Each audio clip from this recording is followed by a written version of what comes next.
terrified by what you said because I think the Republicans have to win by the margin of lawyer. You know, they have to win by so much that it can't be finagled or litigated. And I'm not sure if that's going to happen.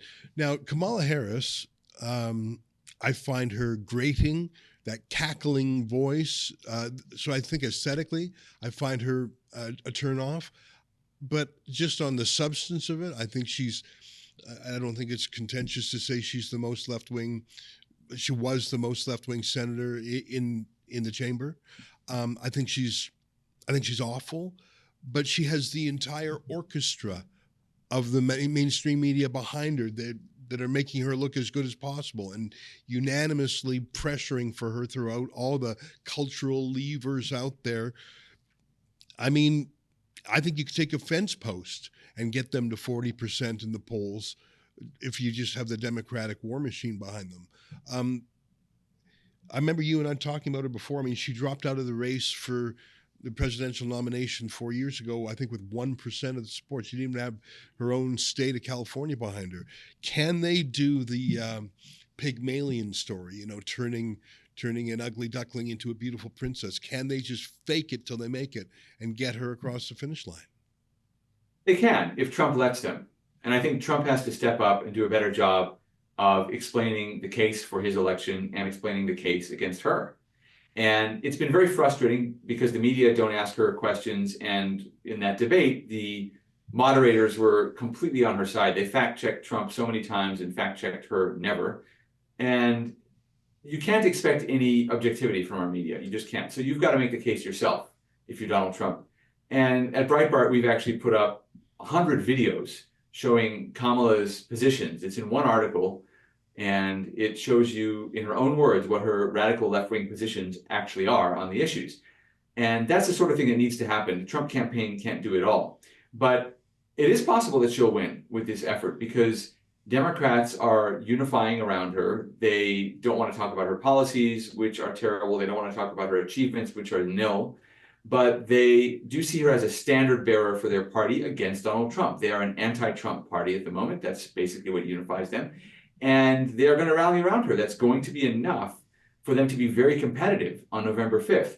What Trump has to do is make the case that America cannot survive another 4 years of the same people running the country into the ground, and it needs to reelect him, to bring him back, remember the prosperity of the 4 years under Trump before the pandemic, and remember the peace in the world, the Abraham Accords, the fact that Russia didn't invade anybody during the period that Trump was president.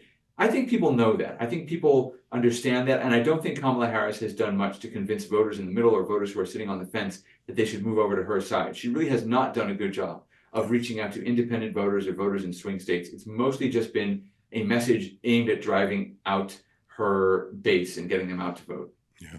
I know you got to run, but I want to ask you one last question, and it's about Joe Biden. I saw this video of Joe Biden at some event, and someone was wearing a ball cap, MAGA, Make America Great Again.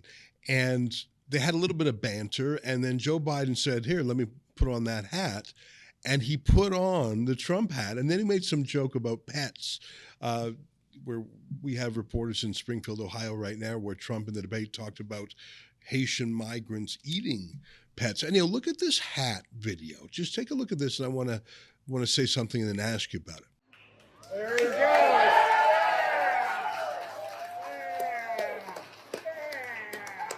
Hey, I'm proud of you now. Just remember, no eating dogs and cats. So people are laughing at that because it is sort of funny to see Biden wear a MAGA hat. And some people are saying, oh, he's really sticking it to Kamala Harris. I don't think so. I don't think he even knew what was on it. I think he really feels oblivious, that sort of stare he has.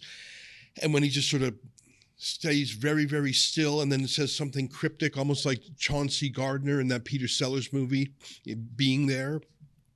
You know, he says like 5 words and people say, oh, that was very deep. I don't know if you ever saw that movie with Peter Sellers. Here's a clip of it to show you what I mean. In a garden, growth has its season. First comes spring and summer, but then we have fall and winter.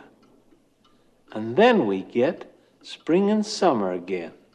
I don't think Joe Biden is mentally engaged. I saw a statistic that 40% of his time since becoming president has been on holiday. I bet it's more than that. And when he's in Washington, I don't think he's engaged. I don't know who's running the country. I don't know who's making the decisions about the wars in the world. I don't know who's making the decision about anything. I'm pretty sure it never was Joe Biden. Kamala Harris is busy campaigning. Can I ask you who's running America right now? Well, we don't know, and it's the staff basically, and it's always been like that with Joe Biden, as you point out. Ron Klein was his chief of staff, who basically was acting as president for 2 years before he left. Look, that incident with the hat, I think what happened was more likely, and I don't know everything around what happened there, but my impression is that Biden showed up on September 11th in Pennsylvania to pay honor and pay homage to the people of Flight 93 who resisted the Al-Qaeda terrorists, and plane ultimately crashed. But Biden showed up there, and it's a rural part of Pennsylvania and happens to have a lot of Trump supporters there. So the people who came to his event were wearing Trump t-shirts and Trump hats and so forth. And they included a lot of children, people that you can't say no to. And I think what happened was Biden was caught in a bind. He was at this 9/11 memorial that was the focus of his day, and there were all these people who showed up in Trump gear. And I think if he had refused to play along, I think it would have looked bad. He couldn't leave, he couldn't walk out because it would have been disrespectful to the memorial. So he posed for pictures with some of the people with their Trump gear, and I think it was all in good fun. And maybe he just, I don't want to speculate about his mental state, which, as you point out, isn't always there, but maybe he's just enjoying not having to run, and he can have the kind of playful moments with Americans that aren't set up and managed by consultants. And he knows Trump is a cultural phenomenon. I don't think he's throwing Kamala Harris under the bus, but the fact is that Trump is a folk hero. And even though half the country is going to go out and vote against him, he is still, in some ways, revered by Americans. I interviewed left-wing Americans right after the assassination attempt who were very impressed that he got up from a bullet wound. They're not going to vote for him. They want to see him defeated. But there's something about that moment and other Trumpian moments that have made him a familiar figure. I mean, I try not to talk politics too much with my kids, but at dinner the other night, my 3-year-old burst out and just started shouting the name Donald Trump. I don't know where she heard it, but kids know who he is, and it's part of our popular culture now. So I think Biden was just having some fun. I mean, that's what I think is likeliest. I don't really know.